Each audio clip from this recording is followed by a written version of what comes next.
అనంత పద్మనాభ స్వామి ఆవిర్భవించిన సంఘటనగా ఇక్కడ ఒక ఆసక్తికరమైన కథనం వినిపిస్తూ ఉంటుంది.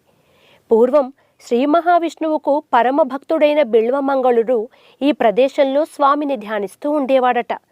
ఆయన ధ్యానంలో ఉండగా స్వామి ఒక పిల్లవాడి రూపంలో వచ్చి చుట్టూ తిరుగుతూ అల్లరి చేస్తూ ఆయన కళ్ళు తెరిచేసరికి అదృశ్యమయ్యేవాడు. ఆ పిల్లవాడు ఎవరో అనుకున్న బిల్వమంగళుడు మరుసటి రోజు ఎలాగైనా పట్టుకోవాలని అనుకున్నాడు. ధ్యానంలో నుంచి వెంటనే బయటకొచ్చి అల్లరి చేస్తున్న ఆ పిల్లవాడిని పట్టుకోవడానికి ప్రయత్నించాడు. దాంతో ఆ పిల్లవాడు చెట్ల పొదల్లోకి వెళ్ళి అదృశ్యమయ్యాడు.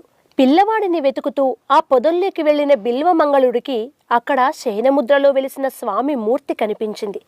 దాంతో ఆయనకి విషయం అర్థమైంది. వెంటనే ఆ స్వామి పాదాలకు నమస్కరించుకొని ఆయన పూజాభిషేకాలు నిర్వహించాడు. ఆ తర్వాత కాలంలో స్వామివారికి ఆలయ నిర్మాణం